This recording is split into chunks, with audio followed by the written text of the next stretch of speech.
Hello, everyone out there in Easy Playing. Welcome back to Diego Knows. I, of course, am Diego. And let's finish up episode 1 of this piece of shit fucking abortion and just like crap. Let's just fucking get rid of it here, okay? Let's move on to the next episode. And then tomorrow, lucky me, tomorrow we got episode 3 comes out. Holy shit. And then I got to jump on that fucking thing too, man. My God. All right, let's finish up this goddamn episode, all right? I'm Diego. I'm going to give you a straight man's point of view. That's what I fucking do here, okay? If you don't like it, if you're easily triggered, if you're easily offended, okay, if you're a snowflake, get the fuck out of here right now, okay? I'm going to give you an honest-to-God, straight man's point of view, and it's not because I'm trying to be mean or anything like that. It's because I'm trying to be honest, okay? There's no point in dancing around the topic here on this show, okay? People like they point out shit, okay? They point out stuff to you. They show you this and they show you that. Okay, but no one is allowed to ask why. No one's allowed to ask, well, why did you go that way instead of this way? Why the hell is this happening instead of that happening?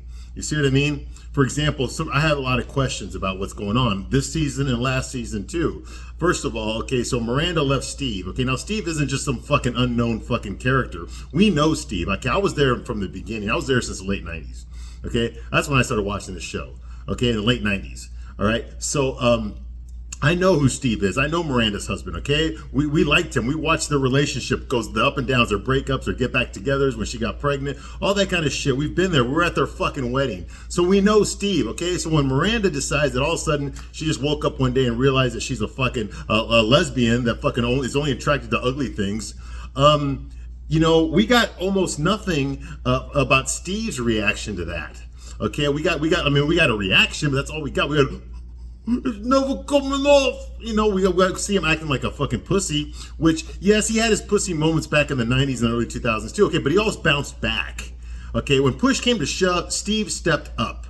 Okay, he had a line that he tolerated so much of fucking Miranda's bullshit that eventually, she kept pushing, and finally she found out where his limit is.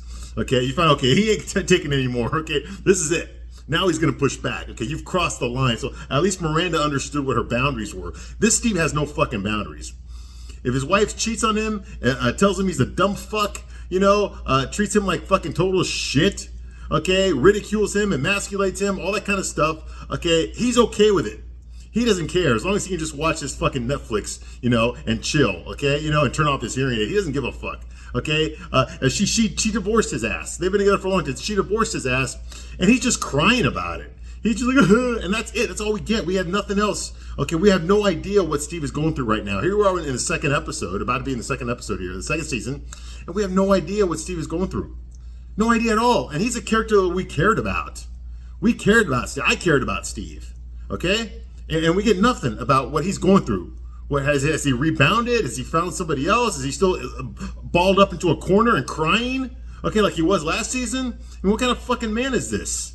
Now, I understand being devastated that your wife of 20 fucking something years leaves you for a fucking, not only a woman, but an ugly woman or an ugly thing, a fucking land whale. She left you for a fucking animal.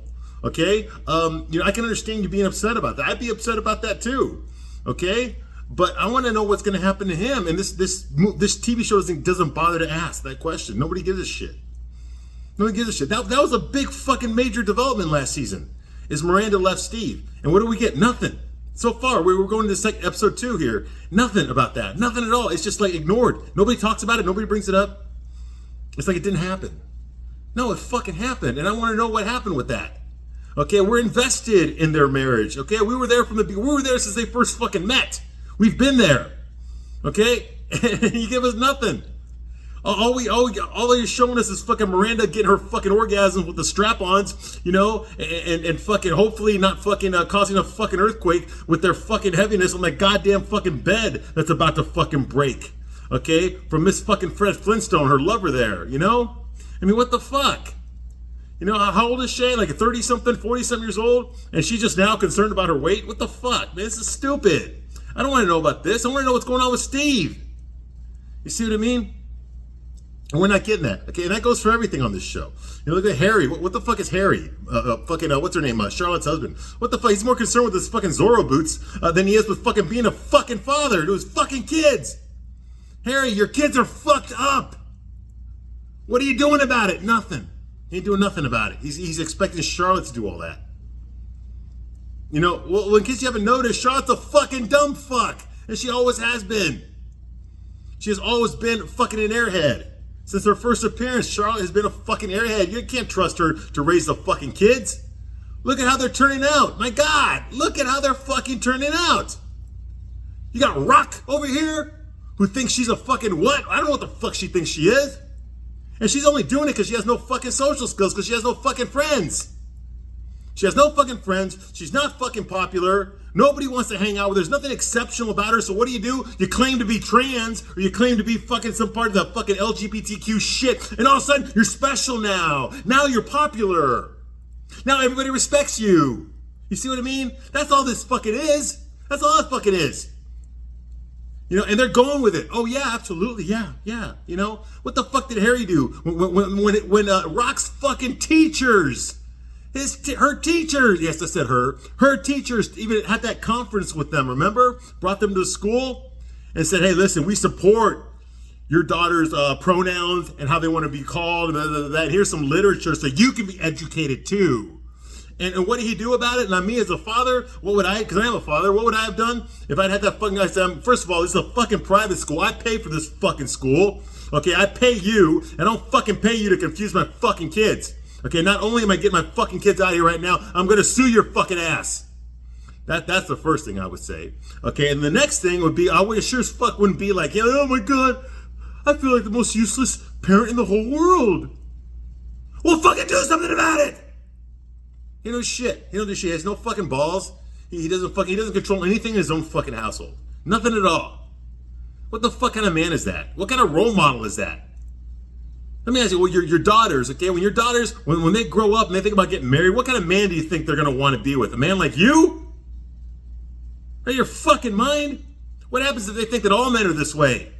Huh? Holy shit, what happens when they become fucking teenagers and they start dating and Lily starts bossing around some boy? Like, give me this, give me that, give me that. And he says, no, you get it yourself. She's like, that's misogyny! You know? That's what's gonna fucking happen. You know what? There's no such thing as bad kids, only bad parents. It's true. You know? And Charlotte and Harry are some fucking, oh my God, what a fucking example they're setting. No wonder their kids are all fucked up. Anyway. So yeah. So this is the way I talk here. If you don't like it, get the fuck out. I'm gonna give you a straight man's point of view, because that's what this show is not gonna give you. The show is not going to give you that, okay? It's an open, it's no fucking secret. This show is a continuation of Sex and the City, a continuation that nobody wanted, okay? But it's here, and I've already reviewed every episode of Sex and the City because I was a fan of that show, okay? So I have to review this as well, okay? Because I'm a completist, okay? That's the way I am, okay? Okay, now normally I like guy things, okay? I like superhero stuff mostly because I wanted to be a comic book artist when I was a kid. I read a lot of comic books, okay?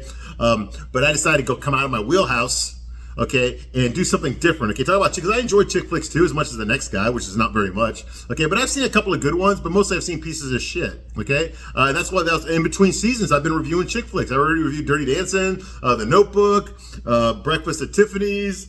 What was the last one I fucking did? I don't even fucking remember. Oh yeah, Officer and Gentleman, which I actually enjoyed that one. You know, so I've been reviewing chick flicks. You know, Pretty Woman, what a piece of shit that was. Okay, so I'm coming after your chick flicks, absolutely. Okay, but I was only doing that in between this. Okay, now that Sex and the City's back, or this fucking abortion called and just like crap. Now that it's back, I got to review this shit too, okay? And I'm gonna give you in-depth review, okay? Because I also was a young man living in a fucking big city and dating a lot of women, okay? Hanging out with a lot of my friends, okay? The difference between Carrie and me was, first of all, I'm a good 10, 15 years younger than those women, and second of all, I also had friends that were girls.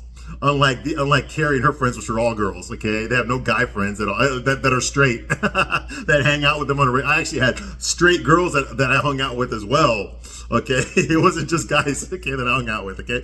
And a lot of the girls that I knew in college and at work, okay, watch this show. That's what turned me on this show. They're the ones that turned me on to it, because they're always talking about it. You know, me personally, I like Sopranos. I already had HBO because I was watching Sopranos. And I was like, oh, well, might as well just stick around and watch that Sex and the City episode. And I got hooked. I got invested in the characters, okay? But the girls didn't understand that whenever I was talking about these characters, I was always sticking up for the guys because there were no guys on the show. There are no men on the show. There still aren't, unfortunately. Now, every once in a while on the original show, they did have some realistic guys. Big is a very realistic guy. Okay, Steve is a realistic guy. Okay, Jack Berger, I know you all hate him. Okay, but I related to that guy. I knew that guy. I was Jack Berger, okay? I knew that guy. It was scary. It was fucking scary watching the episodes with Jack Burke because he was acting exactly the way that I would act. Even the bullshit stuff that he did, the way he was hiding his insecurity, you know, with the motorcycle, you know, and all that. I mean, I've done shit like that too. So I was like, oh my God. That one they got, but you know, a broken clock is right twice a day, okay? So, okay, but for the most part they didn't. And this show, they sure as fuck are no man on this show. The only man on this show died in the fucking first episode because Carrie murdered him. All right. But anyway, all right, let's get done with this fucking episode here. Okay. So where we left off last time, I already explained to you about Lisa Todd Wexley. Okay. The semi-attractive. Okay. Well, she's the most attractive woman on the show, even though she's like in her 40s, okay?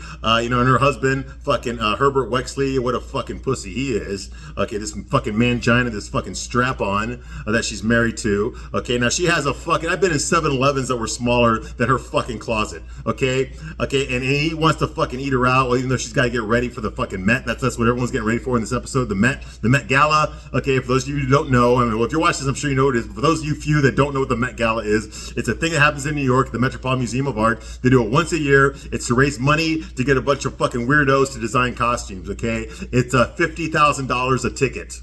Okay, so you gotta have money to go to this thing, okay? All right. And of course, you're expected to wear some sort of a costume, some sort of fucking designer costume, okay? Well, Lisa Todd Wexley, she's gonna wear this fucking, this red Valentino dress, okay, with a train on it that's about 40 fucking feet long that her husband has to carry behind her back, okay, and lick her asshole while he's doing it, while they have to walk 11 blocks to the fucking museum because her dumbass forgot to get a van to drive them over there, okay? Why did she forget to get a van? Because she was too busy getting eaten out by her husband. And what does she do? She blames her husband for that.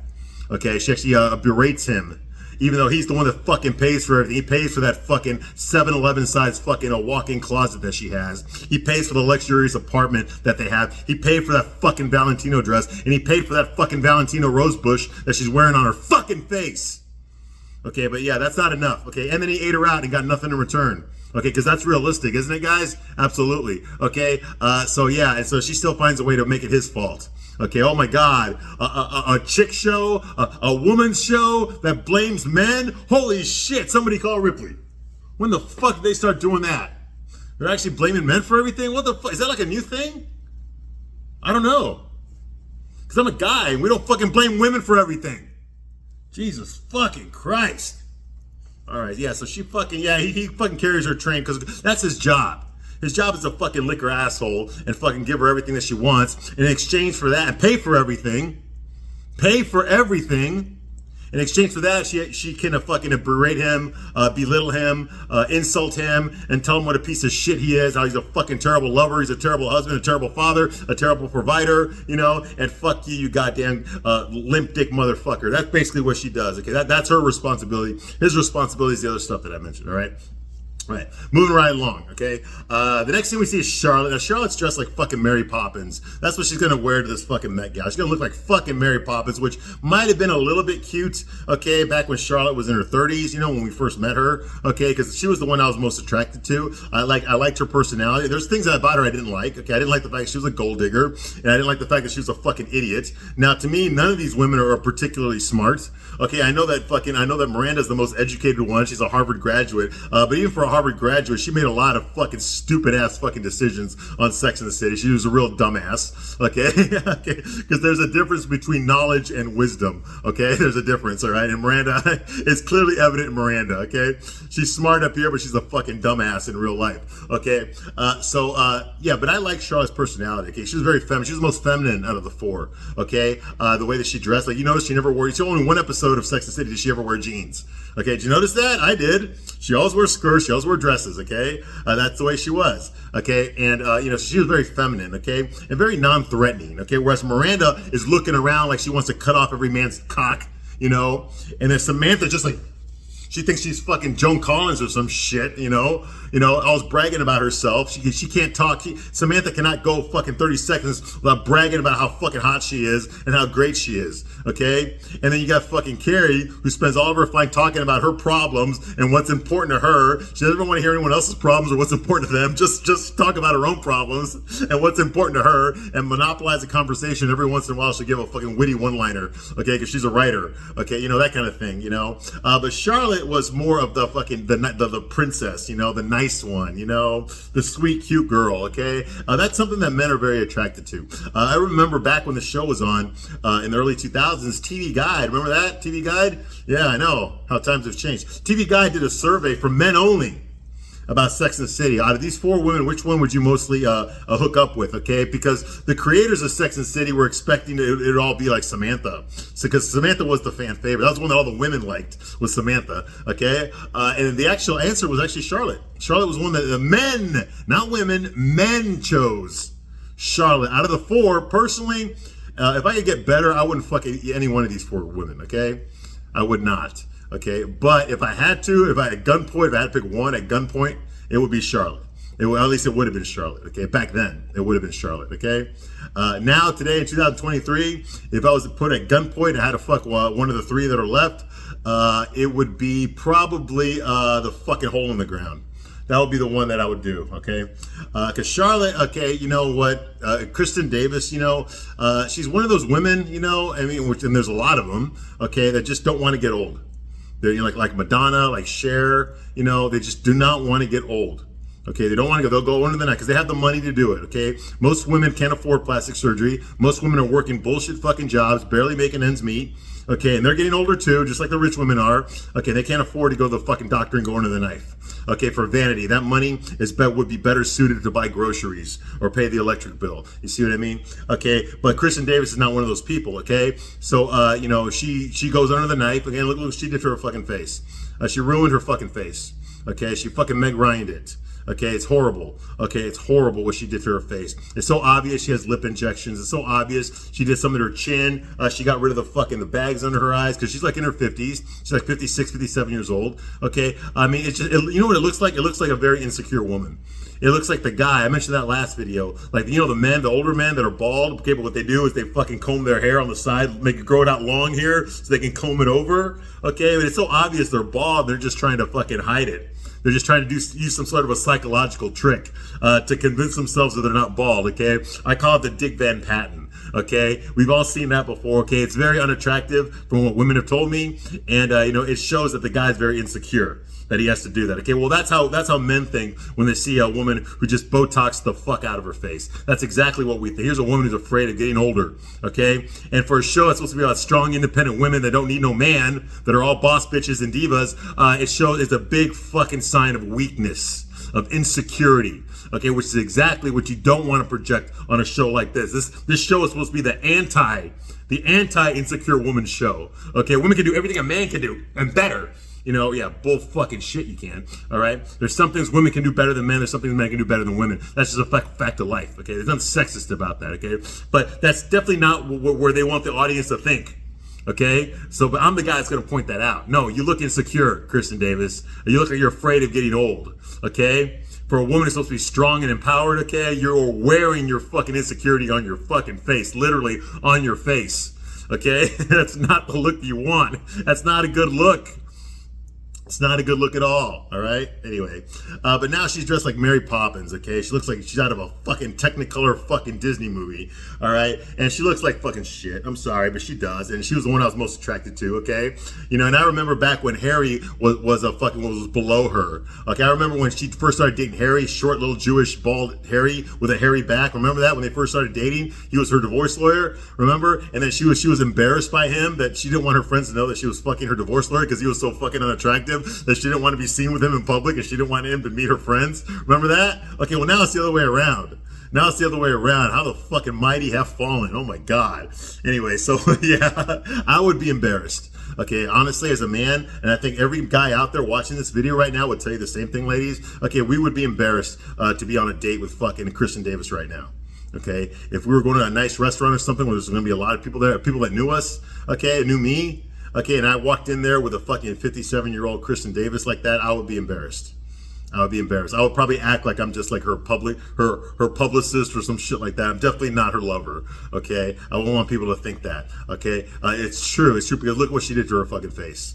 Look what she did to her face, okay? It says a bad message from me. It makes me look bad too, okay? By association. What is being expressed here, if I go on a date with Kristen Davis right now, is number one, why am I dating an old lady? because she's significantly older than me. Okay, and number two, if I was such fucking hot shit, okay, why am I dating a girl like that? Why wasn't I dating her back when she was young and pretty? Okay, you see what I mean? Okay, you see, by comparison, by default, okay, I'm now a loser. You see what I mean? That's not a look that I want for myself, so I'm going to avoid dating a woman like that. And I can say that about all the women on this show. Okay, I'll say that about Sarah Jessica Parker too. There's a difference between me dating Sarah Jessica Parker, okay, back when she was in fucking, I don't know, what was the one that I really liked her in? She looked in a Dudley Do-Right, okay? No, I didn't see that movie. I just saw the trailer, but I remember she was in it, okay? The way she looked in Dudley Do-Right, okay? For me to date her in Dudley Do-Right and for me to date her in Just Like Crap, okay, big fucking difference. I would have been a stud back then for dating her, okay? Today I'd be pathetic, okay? My SMV would go way down past the fucking floor. It'd be in the fucking basement, okay? That's the honest to God truth, okay? And that also goes for Lincoln, the guy that's boning fucking Carrie right now. Dude, you know, you think you're gonna get a lot of female fans, okay, by dating a fucking 56-year-old Sarah Jessica Parker on this show? You're not. You're going to lose fans, okay? Because guess what? The hot women are going to date you now. If they know you'll go for that, they sure as fuck know they're better than her. They're not going to fucking date you because they already know what type of women you go out with. You see what I mean? Now, obviously, it's just a show. It's not realistic, okay? But let's face it, ladies, and you all are the worst about this than we are. Let's face it, ladies, okay? You judge men, okay, by how women judge them in movies, okay? If a guy is short and fat and bald and ugly, like Harry, for example, but fucking, you got Jennifer Lawrence and Julia Roberts and Ashley Judd, you know, and whoever the fuck is hot right now, Anya Taylor-Joy, if they were all in a movie together where all of them were fighting for that fat, ugly guy, okay, you would find him attractive too all of a sudden. You see what I mean?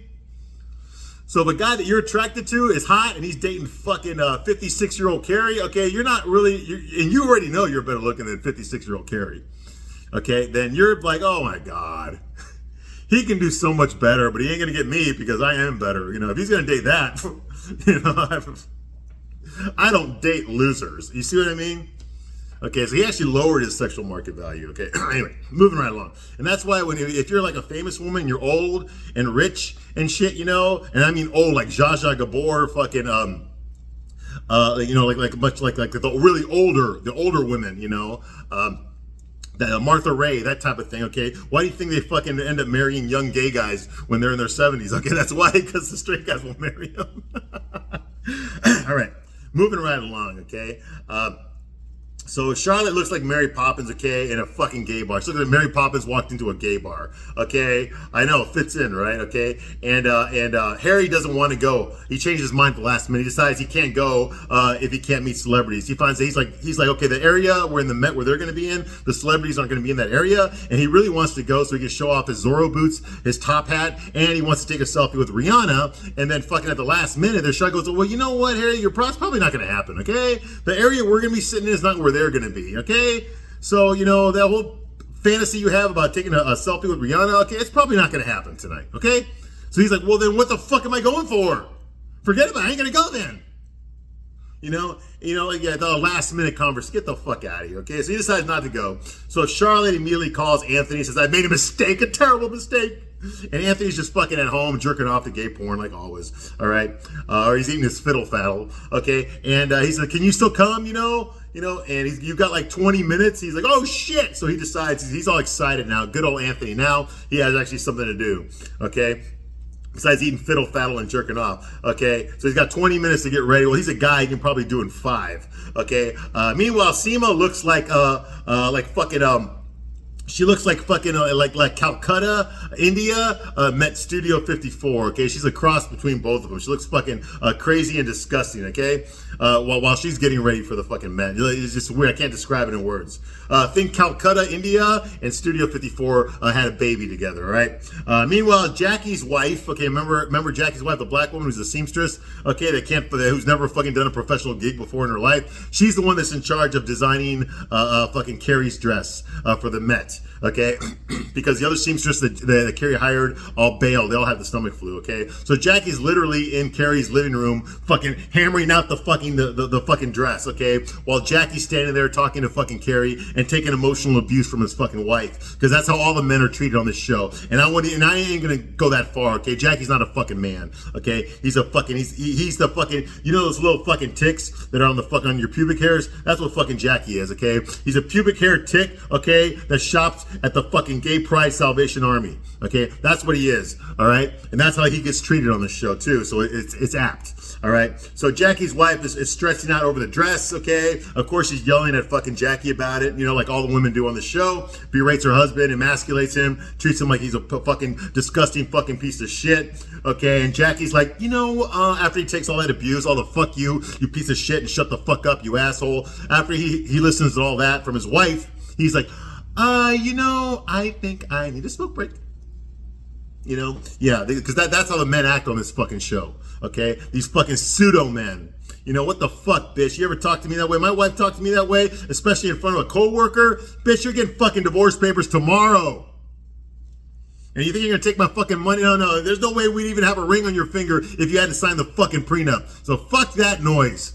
Okay, and I'm not saying you have to kiss your husband's ass. Fuck no. We all make mistakes, okay? We all lose our temper at the people that we love, okay? But we make amends and we apologize and we move on, okay? We don't go out of our way to berate someone for something that we fucked up on.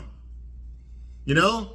If this was an occasional thing, okay, I can understand it, okay? But the way they're presenting it, the way Lisa Todd Wexley talks to her husband, the way fucking, the way this woman talks to fucking Jackie, her husband, okay? And most definitely the way Miranda fucking treated her husband, Steve, okay? This is par for the course. This is normal behavior. This is nothing wrong with it behavior on this fucking show. And fuck that noise. Fuck that noise. You don't disrespect the people you're fucking married to. Jesus Christ, my God. That's what happens when gay guys fucking write a show. Who ends up fucking suffering for everything? Us. And then we have no agency. We have no power at all on these shows. We can't do a goddamn thing. We can't even wipe our own ass without our wife helping us. But yet we're blamed for everything. Jesus Christ. Anyway, so she can't wear the dress, okay? Jackie's wife gives up. She tells Carrie, because she treats Carrie with a lot of respect. None for her husband, but Carrie, she treats her like a queen. She tells her she can't do it. She ran out of time. There's no way in hell it's going to work. Blah, blah, blah. You know, there's not enough time for her to fucking fix this dress for Carrie to make it to the Met. So what does Carrie do? Okay, so she decides to go to her fucking closet there and pull out her wedding dress, okay? The wedding dress that never happened, okay? Now, is this a callback to Sex and the City 1, the movie? Okay, the one where Carrie got married? Remember when she got married to Big? Now, I might be wrong, but it looked to me like that's the dress from the movie. The one that she wore to the wedding, the big fucking wedding. Remember that one? The one where absolutely nobody from Big's family showed up at all. It was just Big and everyone else was from Carrie's side. Remember that? Where absolutely nobody from Big's family was there. Remember? And then he stood her up. Remember, he changed his mind, decided not to go, and then he changed his mind back, you know, and then Carrie threw the flowers at him. I already reviewed that fucking movie, okay? I already reviewed that movie, but to me, that looked like the dress. I might be wrong, ladies. If I'm wrong, okay, please correct me in the comments. Okay, but that's what it looked like to me. So it seems that what Carrie was doing here is she's trying to repurpose.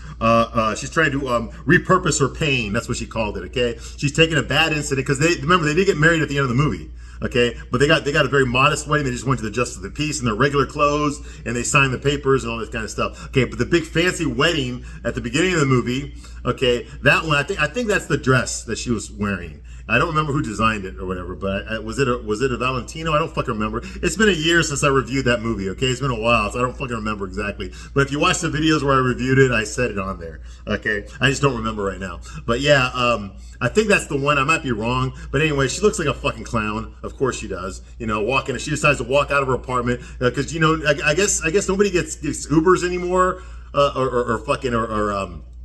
you know, or any of those fucking Ubers, you know, or Lyft, or whatever the hell it is, you know, nobody does that anymore. Everyone just stands on the corner of the street trying to get a taxi in New York in 2023? I don't fucking believe that. Everyone on this show fucking wears their fucking their $10,000 dresses. They walk down the street with it. The regular dirty fucking street, you know, where people piss on the sidewalk. They walk down that street, okay, to go to wherever the fuck they're going, and that's what Carrie does, okay. But looking like a fucking total idiot and walking down the street daydreaming, well, that's the entire Sex and the City show for Carrie. So what the fuck? Anyway, and that's how that episode's end. She repurposed her pain, okay. Didn't repurpose my pain though. I'm still trying to fucking overcome the first fucking 30 seconds of this fucking episode, and please don't expect me to fucking relive that. I'm not going to talk about that ever again for the rest of my fucking life, okay? You know why? Because I want to fucking have sex again someday. That's why. All right.